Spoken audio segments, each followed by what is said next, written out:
A few weeks ago, Ottawa's Calian made a big splash for the acquisition of two local companies. We've got the entrepreneur behind both of those companies here this week to talk about how he scored a deal with one of Ottawa's most profitable firms. That's this week on Techopia Live.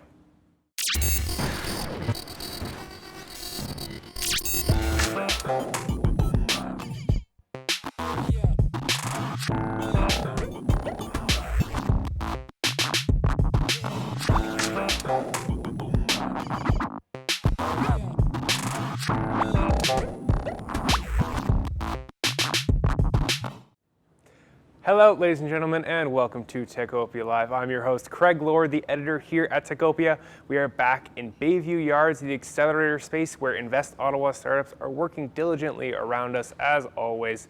This week, we're talking about acquisitions, M&A, and a recently big deal from Calian Group, one of Ottawa's biggest and very diversified companies, operating in health, in training, in tech, various aspects, agricultural tech recently, these kinds of businesses. Calian has its hands in a lot of different pies right now, but one of those services that I mentioned was health services. And joining us this week is Jeff Smith. You were the owner and operator of two companies here in Ottawa, Alio and Allphase, and they have now joined the Calian family. So congratulations on the recent acquisition there for your two companies there.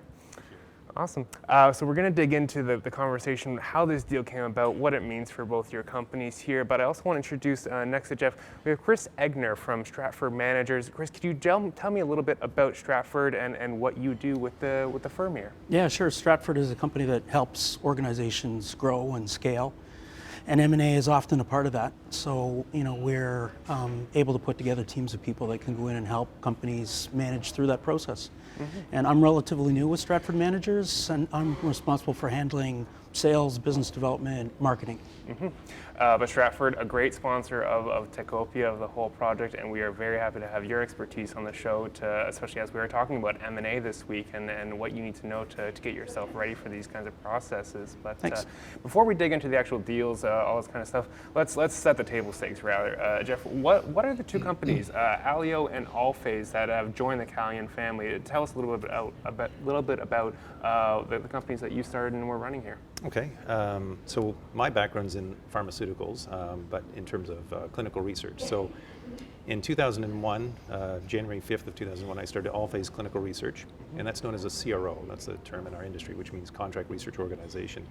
And we run clinical trials phase 2 through phase 4. So there's 4 phases, 1 through 4, and we run clinical trials phase 2 to 4. Most of our work is in phase 4, which is also known as RWE, or real world evidence. So so phases 1 to 3 are research that's done before a product gets on the market, and then once the marketed product is out in the market, they do phase 4 trials to surveil the product on the market. So once it's in the real world, what's going on with that drug? How's it being prescribed? Are there any adverse events that are happening that weren't maybe being captured during the clinical development phase? So the out of the lab impact of all these pharmaceuticals, these medications that are hitting the market. Exactly. And there's certain reporting that goes back to Health Canada. So there's a lot of rigor around making sure that the product that is delivering benefit to the population remains effective and remains a safe product on the market. So that's what Allphase does. Alio Health is into, we'll say, home health care, but it started in something known as patient support programs. Mm-hmm. So it's sort of it's related to the pharmaceutical industry in that certain drugs that get put onto the market, particularly specialty pharmaceutical products, are both complicated to administer and they're very expensive. So we manage products that cost patients $700 a year to $500,000 a year. So obviously that's a lot of money to come out of pocket. So one of the services that we provide is to provide reimbursement support for products that are very expensive. So basically, to give you an easy scenario, the physician prescribes a product, it's a specialty pharmaceutical product, enrolls the patient into a patient support program. So it's an enrollment form, typically filled out by hand. They fax that into our office, then we register the patient into our software, which we'll talk about, and then we will contact the patient, figure out how we're going to get this product cost covered. Once we've got the product cost covered, then we connect usually a nursing resource to the patient, and then that nurse will go see the patient, inject the medication or infuse the medication, fill out some paperwork, and then that gets submitted back to the physician, and then the physician, that will influence their treatment going forward. So those are the two main aspects. One is reimbursement support, the other one is nursing services. So one of our Allphase clients back in 2011 came to me as Allphase saying, can you provide these nursing services? Can you attach nurses to patients and then train them on how to administer a self-injectable medication? So the process seemed fairly straightforward to me. I mean, working in clinical trials and all the rigor that we have on the Allphase side, sending a nurse to a patient's home and back is pretty simple. Yeah. So I said, sure. We're just coming out of the recession. I was looking to diversify my services. But they said, okay, if you're going to play in this space, this is what you need to do. One, you have to assign a nurse to a patient quickly. That nurse has to go see the patient quickly. The paperwork has to come back to the physician quickly. It has to be of high quality, and adverse events have to be reported expeditiously. Oh, and by the way, we don't really want to pay very much money for this. So they want a perfect service without a lot of margin. So I put a quote together. I gave it to the client. They said it was too much. I blurted out, well, it's no wonder that your current vendors aren't delivering to your expectations. There's no margin in this. And they said, well, that's too bad. This is what we're willing to pay. Are you interested? And I said, I don't know, actually. I have to go back and think about this. So I decided to look at the PSP space in Canada. How big is that? I had a consultant say that it's about $200 million. Okay, that's a decent size. But what does home care look like? How big is home care? Well, home care, there's approximately 10 subsectors of home care. Home care is about a $6.5 billion industry in Canada, $90 billion in the US, and $290 billion globally. These are 2012 numbers. So I thought, okay, that's a big market, but it's still low margin, so there's still that paradigm to get past. So how do you make money in a low margin environment? It's high volume. How do you manage high volume without increasing your OpEx? Software. So that's where I decided, okay, I went to my IS manager, Constantine. I said, here are different things that are part of the process where we would normally need people to be involved. Can we automate this? Can we automate that? Can we automate this other thing over here? And he said, yeah, it's just time and money.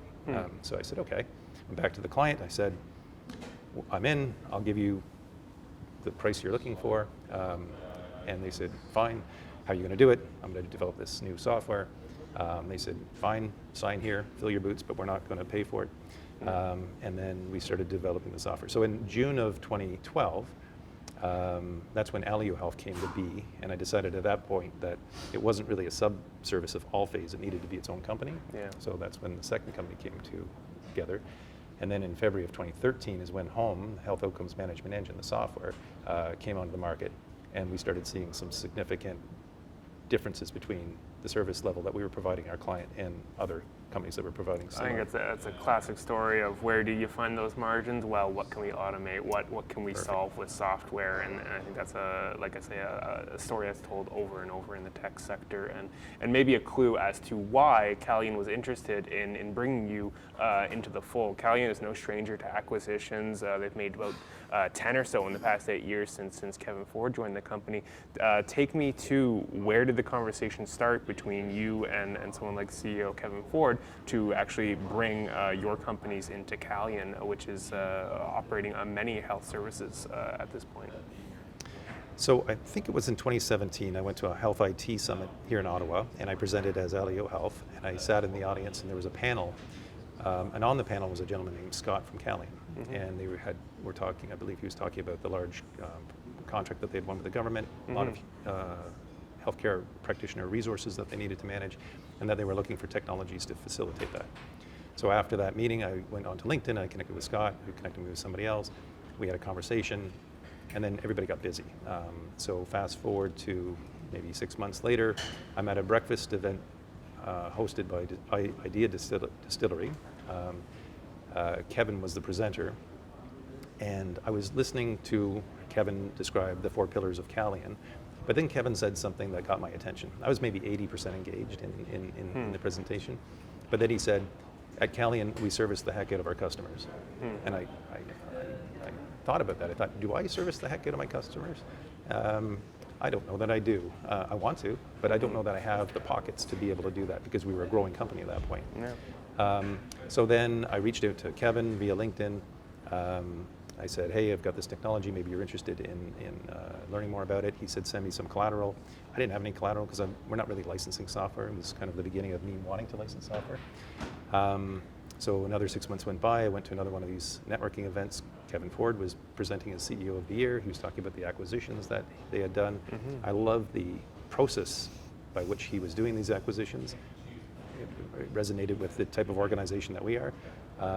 Reminded me that I had connected with him before. I reconnected with him on LinkedIn. He said, why don't we just set up a meeting? I'll have my secretary, executive assistant set up a meeting. I went to his office. I told him about Allphase, Alio, and Home. He set up another meeting. This is where I met Gordon McDonald.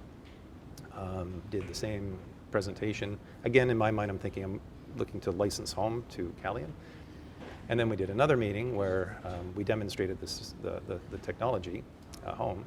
And at the end of the meeting, Gordon pulled me aside and said, would you be interested in talking about an acquisition? And I said, well, at the beginning of 2019, I hired a gentleman named Roch Charbonneau, and our point at that point, the point of me bringing him on to the company was for us to do acquisitions to bring the company to a $50, $75, $100 million level before we would look at selling. So that's in January of 2019. In April of 2019, that's when Gordon mentioned the acquisition word. So I wasn't really thinking about acquisition at that point, obviously. But then we continued to talk. I got to learn more about Calian and what their objectives are. I told them what my ambitions were. They seemed to be very well aligned. And then, the more we got to know each other, it seemed like it was a really, really good fit. And I felt that with Calian's support, we could get farther faster. I had this big vision, which not so many people know about, but once they understood it, it was a light went on. Yeah. I like you seem to have a perfect calendar memory for the timeline of how this deal came together and when you started to realize that there was a deal going on here. Yeah. I'd love to hear from Chris, when you do start to have those lights go on as a business owner saying, maybe there's an opportunity for an acquisition for my company as my exit or as the path forward for the business. What are the steps you should be taking to actually prepare your business for a potential acquisition? Yeah, well, one of the things that Jeff had mentioned was he didn't start out looking to be acquired, and I think that that's one of the critical things as far as driving your valuation and maybe getting attention is, it's critical to build your business and worry about making a profitable business with happy customers. And one of the things we often see that introduces companies to potential acquirers is when you look for a partnership that adds value to your business and theirs, rather than just promoting the fact that you're up for sale. Once you see a potential deal or interest coming down the pipeline, then some of the things that I think a company can do to get ready in advance. One of the things we see is companies get stuck in the due diligence phase, and it drags the process out and slows it down, and there's a risk that the whole thing can fall apart. So, due diligence, it's important to make sure that your books are in order, obviously, but your contracts and agreements are up to date, and your policies and procedures are well documented, and everything's available digitally, so that when you get someone who expresses interest, you can move into the due diligence phase and get through it quickly without any big gotchas. Rather than someone coming along and saying, okay, so what was out of your past 8 quarters been like? What has this specific metric been like over that time? And you're just scrambling because we've been running the business this whole time. We haven't been in the middle of due diligence for anything like this. And it's true, people are running their business, right? Yeah. But you still need to look like you're on top of your business. And so being able to demonstrate that you've got, everything ready and able to show to a potential acquirer, it's just good. It speeds up the process, makes sure that nothing gets bogged down. Gives them confidence as well. Yeah, exactly. Yeah, because you're presenting a clear image of what someone, a potential acquirer, is getting into, exactly what they're getting involved with. Yeah. So I'm curious, we talked a little bit about the Alio tech side, the home app that was developed here. What exactly does Calian's reach, its resources, potentially do for the company, for taking the business forward at this point? So the technology, again, Health Outcomes Management Engine, or HOME, I'll just call it HOME going forward, is a resource management tool. We developed it specifically for patient support programs. And then we acquired a company called Global Health here in Ottawa, January of 2019, which is a conventional home care or healthcare company where they have nurses and PSWs and patient sitters that go into hospital settings, so fill shifts. But the process of assigning the resource to the assignment is all done very manually. So we acquired the company, we've inserted, if you will, home into their environment, and it used to take them about 15 minutes to assign a care provider to an assignment, which is really good.